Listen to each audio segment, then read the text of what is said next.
Hello and thanks for tuning in. I'm Holly Shields, welcoming you all to another edition of Kalkine TV's Executive Corner Expert Talks. Today we're narrowing in on EMC3, a company that develops events and experiences that inspire conversations, create memories, and transform. And the best way to do that is to sit down with Josh King, the Sales and Marketing Director. Welcome to the show, Josh. It's a pleasure to have you with us. Hey, Holly. Great to meet you. It's great to have you on. Now, first and foremost, Josh, could you tell us what is the significance of inclusive and engaging events for you, and how exactly does EMC3 help clients in this regard? Yeah, of course. It's a great question. So EMC3 helps a lot of the world's leading brands, including LinkedIn, HubSpot, Google, and Twilio, drive sales, brand awareness, engagement, and growth through the events and experiences that we create. Now, these events can be virtual, hybrid, or in person. And for us, we focus on three key components when we're crafting an event strategy. Now, those three components are strategy, content, and creative, and they underpin how to create a successful event. Now, whenever we're developing an event strategy, sustainability, accessibility, and inclusivity are at the heart of the experiences that we're creating, because they underpin our values as a business and also the similar values with the clients that we're working with. Now, when we're talking about inclusive event design and accessible event design, these things don't happen unless you put a strategic framework in place. They can't be an afterthought. So we always start with a workshop whenever we're partnering with clients. And what this helps to do is build consensus and alignment across the teams that we're working with, and also ensures that no stone is left unturned. And that way that we can always build inclusive event design into the event program, ensure that we're building sustainability, a sustainable events framework into the program. And essentially from that, we can build out a clear purpose and vision for the event, or the why, as Simon Sinek would say. And then we can look at things like the positioning and really craft a compelling narrative for the event, because behind every great event is a great story. And when there's hundreds and hundreds of events on the market now, and everyone seems to be encompassing event marketing in their strategy, having a great story to differentiate your experience is absolutely fundamental to driving engagement. Right, that's fascinating. I mean, obviously, very important that you so heavily consider inclusivity there, and that looks like, I believe, as you mentioned, workshops, for example, that are run, I think, preemptively before the event takes place. That's, I think, really important there. And it's interesting that you talk about a story behind these events. I think that's not the first thing that comes across everyone's mind, but it's obviously so deeply ingrained in what you do, and how you allow these events to be experienced. I think so interesting. Yeah, I think it's a very different approach. So I think a lot of competitors that we look at, they'll focus solely on the logistics or solely on the creative. And whereas over the last few years, we've brought lots of incredible specialisms in-house. So we really focus on those three core components. So EMC3, the EMC stands for Every Moment Counts. And our vision is to make every moment count. And then those three key touch points are the strategy, which is the fundamental basis, or the why, the content, which we then build out, or the story, and then, of course, the creative behind it, which empowers it. So it is a very meticulous approach, but we have a lot of fun. And for instance, we've worked with LinkedIn now for over a decade, and we're a strategic long-term partner for the companies that we work with. And year on year, we like to push ourselves and our partners to make the experiences that we're creating better year on year.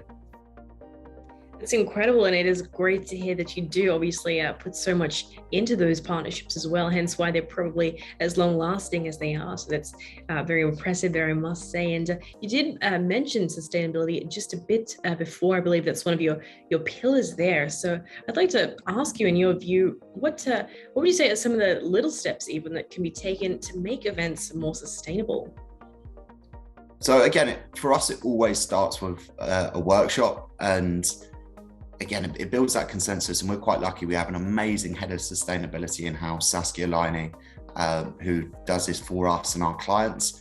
But some quick, simple steps which you can do is actually make sure that you're running your events in sustainable cities at sustainable venues with strong sustainable credentials. And then, of course, looking at things like partnering with great suppliers, production partners, entertainers with strong sustainability credentials as well, strong waste reduction strategies. Look at things like carbon offsetting as well is crucial. We partner with some regenerative caterers as well, so they're actually putting more back into the environment than they're taking out to produce their food. There's some great food waste reduction apps out there. So Too Good To Go, for instance. So if you have leftover food, it can actually be given to the local community or homeless shelters or things like that, which is really, really nice. There's lots and lots of tactics that you can implement.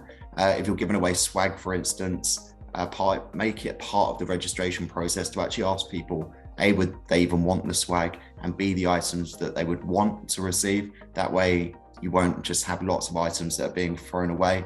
Of course, a big one at the moment is digital events. So whether that's fully virtual to stop people having to fly into a city, for instance, that's always going to really reduce the impact you're having on their environment, or offering an online component, so a hybrid event, making your actual in-person experience a little smaller, but offering a digital component so people don't have to fly into a city or travel into a city, but they do get to still experience your event. And the big thing is, of course, just making sure you're benchmarking and then constantly monitoring and evaluating and then improving. And again, you have to be proactive. These sorts of things aren't going to manage themselves. And it is a full-time job on the events that we run, particularly the events we run, vary in size from sort of 500 all the way up to 24,000 attendees. So it's a full-time job ensuring that your event is as sustainable as possible. But it has to, we have to adopt a nuanced approach as event planners and really invest in this, because there's nothing more important than our planet. Absolutely. Very well said there. And I do completely agree. I can imagine that being proactive is really crucial. And I think tuning into that nuance there of what attendees actually want to see and hear and do is really important, and I can imagine really save on resources. Yeah, definitely. And there's so much waste in events. There always historically has been. So even things like printed signage, if you're at a venue and you can put it on screens, then that's going to alleviate that kind of waste. If you're doing a roadshow event, for instance, the stands or the booths that you have, see if you can partner with suppliers who have ones which you can use more than once. So you're not just throwing it away after one event. Or if you're having a stage set, can you use fabrics that you can utilize again, or can you use projection mapping and LED screens which can be utilized again in a cleverer way? Just focusing on these incremental changes, which when implemented holistically make a significant difference to the impact that you're having.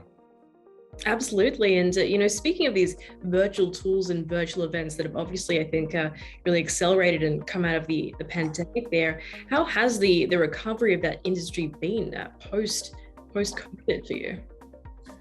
I think it's been really, really interesting to see. There's been lots of M&A, so mergers and acquisitions across our industry.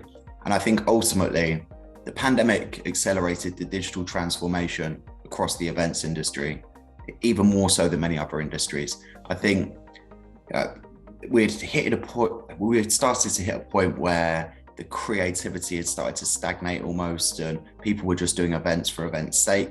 And we had, between December 2019 and March 2020, a pipeline of over 100 events disappear. And so we had to pivot. And we were quite fortunate that within our team, we have an amazing design team. So graphic design, motion design, app design, and we'd already be running some hybrid events. So HubSpot's Inbound had been hybrid since 2014. So we already had some great experience in that space. So we were quite seamlessly able to pivot to start offering virtual events and virtual experiences. We put some tremendous partnerships in place with some great platforms. So Hopin being one of those. Amazing team over there, Goldcast, Who Below, Crowdcoms, and then we even built a few of our own platforms. So some clients wanted some very metaversal platforms, so we even built those out for them by utilizing Unity 3D, which is traditionally gaming software. So I think ultimately, of course, it was a really harrowing time for the industry, particularly the hospitality sector. But what it did do was inspire this level of creativity. And it's such an exciting time for the events industry because there's been such a great recovery over the last few months, in particular, as the world's starting to open back up. And there's more projects than ever before because some of our clients are remaining virtual, some are going hybrid, and of course, all of the in-person events are back because there's that real appetite to get back meeting in person again. So I think the next few years are going to be an incredible time to be in the events industry. I don't doubt that. I mean, it sounds like it's a really robust and dynamic environment already, which is what we're seeing in events. So that's certainly great to hear. And it's great to hear as well that EMC3 has sort of been able to get ahead of the curve and meet those challenges that have arisen, and the new technologies as well, like the metaverse, as you've suggested. Yeah, we're quite lucky again. So we have a team which are constantly looking into new technologies. So that can be from AR to VR. And then, of course, Web 3.0 and the metaverse at the moment, and things like NFTs are, of course, the talk of the town.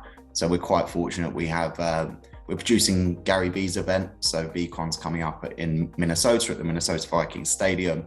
And that's an event dedicated to Web 3.0. So it's featuring Snoop Dogg, Mila Kunis, Steve Aoki, Jake Paul, Logan Paul. And it was quite an interesting experience because you can only attend this event if you've purchased a VCon token, which is one of Gary V's NFTs. So it's very, very fascinating to see how these new technologies are being leveraged and implemented within the event space. And again, we're right at the forefront of that. As I said, we've already created our own platforms in the metaverse for some of our clients. And I think when you look at the brands that are investing in the metaverse, such as Nike, McDonald's, even there was a Fashion Week event held in the metaverse a few weeks ago. It's going to be very, very interesting to see how these tools and technologies are utilized by the events industry, which historically has always been very, very creative. Absolutely. I mean, it's a very exciting time indeed. And especially for you as well, we definitely look forward to hearing, I think, everything that you've got going on for the upcoming year and beyond. Looks like you've really got your work cut out for you there at EMC3, but it's definitely something to keep an eye on. And with that said, though, thanks very much for joining us here on Executive Corner Expert Talks and sharing your insights today, Josh. Thank you so much. And just before we hop off, we're just about to launch a new website as well. And then on there will be a little bit more information about our latest projects, the workshops that we run. So yeah, if anyone would like to find out a little bit more, then head over to www.emc3.com. And if anyone wants to take a conversation further, always happy to connect on LinkedIn. It's terrific. That's definitely very exciting there. And thanks very much for sharing that. It's great that we can connect with you online, and we do look forward to seeing that launch come quite soon. Did you say it was just around the corner? It is, yes. So it will be happening this week, and yeah, there's lots and lots of great information on there. And some of our work with Google, HubSpot, LinkedIn, and then more information about the strategic workshops and the sustainability workshops that I mentioned. So yeah, definitely check it out. Great stuff. Thanks very much for sharing. We'll definitely keep an eye out on that. But thanks very much for that. And viewers as well, thanks for your time. If you've just joined us, that was Josh King, the Sales and Marketing Director of EMC3. And if you missed any part of that chat, you can catch the full interview on our YouTube channel at Kalkine Media. And make sure to subscribe as well while you're at it. I'm Melissa Shields, reminding you to stay apprised and invest wisely with Kalkine.